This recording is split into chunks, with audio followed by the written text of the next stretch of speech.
ससुराल गेंदा फूल या फिर माँ मन को मार के खुश नहीं रहा जा सकता। ये बात समझो तुम।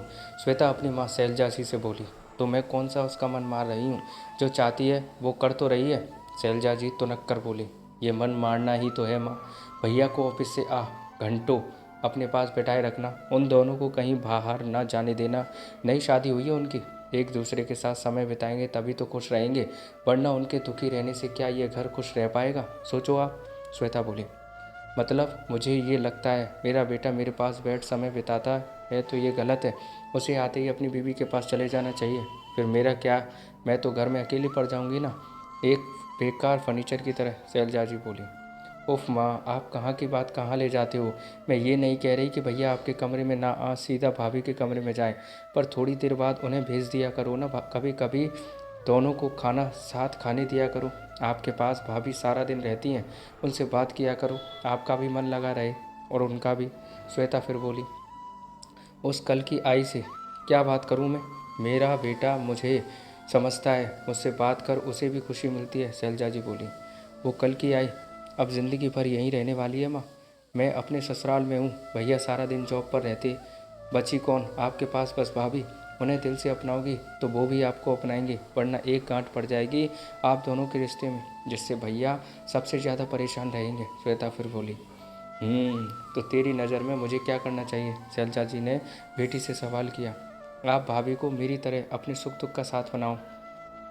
अच्छा ये बताओ, जब आपकी शादी हुई थी आप नहीं चाहती थी पापा आपके साथ ज़्यादा वक्त बिताए? आपको नहीं लगता था दादी आपको प्यार से सब सिखाए जैसे नानी सिखाती थी आपको?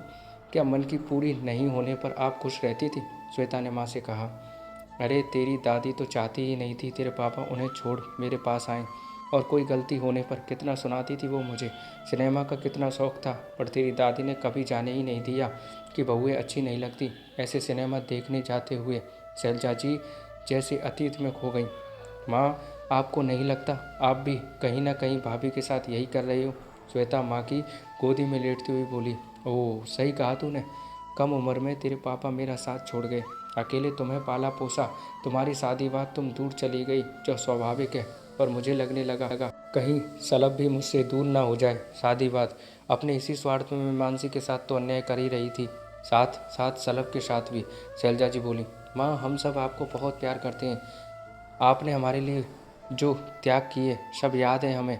हम आपको कभी अकेला नहीं होने देंगे। भाभी भी बहुत अच्छी हैं, आपके बारे में सोचती हैं, तभी चुप रहती हैं, पर उनके चेहरे की उदासी मैंने महसूस की है, बस इसीलिए आपसे बात की मैंने। श्वेता बोली।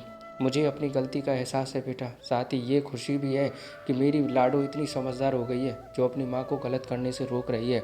शैलजा जी बेटी का माथा चूमते हुए बोली। बाहर मानसी जो चाय लेकर आ रही थी, ये बात सुन उनकी आंखें नम हो गईं। वो खुद से ही सोचने लगी, कौन कहता है ससुराल में बेटी अकेली होती है? श्वेता दीदी जैसी समझदार ननद हो तो हर भाभी को सहेली मिल जाती है। और मम्मी जी ठीक है, थोड़ी सी गुस्से वाली हैं, पर उनका सोचना भी गलत नहीं है। मैं खुद आगे बढ़ अपनी इस सुंदर सी ससुराल रूपी बगिया में खुशी के फूल खिलाऊंगी।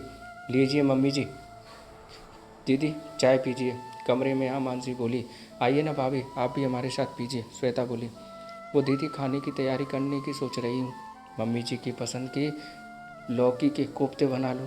मानसी बोली। कोई ज़रूरत नहीं है कोफ्ते बनाने की, तुम चाय पियो फिर तैयार हो जाओ, सलब आता ही होगा। आज घूम आओ, थोड़ा खाना बाहर ही खा आना, यहाँ हम देख लेंगे। शैलजा जी बोली। नहीं मम्मी जी, घूमने जाएंगे तो सब साथ। मानसी बोली।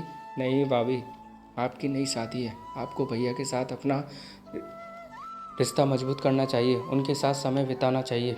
श्वेता प्यार से बोली। दीदी, रिश्ता तो आप सबके साथ भी मजबूत चाहती हूँ मैं।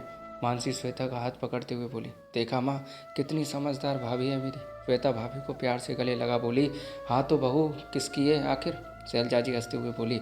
और बेटी बहू को गले लगा लिया। आज मानसी का चेहरा सच में खिले फूल जैसा हो गया था। दोस्तों, शैलजा जी की तरह बहुत सी माँओं की सोच होती है कि शादी के बाद बेटा दूर हो जाएगा, पर अगर जरा सी समझदारी से चला जाए तो बेटा तो अपना रहता ही है, बल्कि बहू के रूप में एक बेटी भी एक दोस्त के रूप में मिल जाती है। तो दोस्तों, छोटी सी ये कहानी आपको कैसी लगी कमेंट में बताइएगा। अच्छी लगी हो तो लाइक कमेंट शेयर कीजिएगा, और ऐसी कहानी सुनते रहने के लिए चैनल को सब्सक्राइब करना मत भूलना। थैंक यू दोस्तों।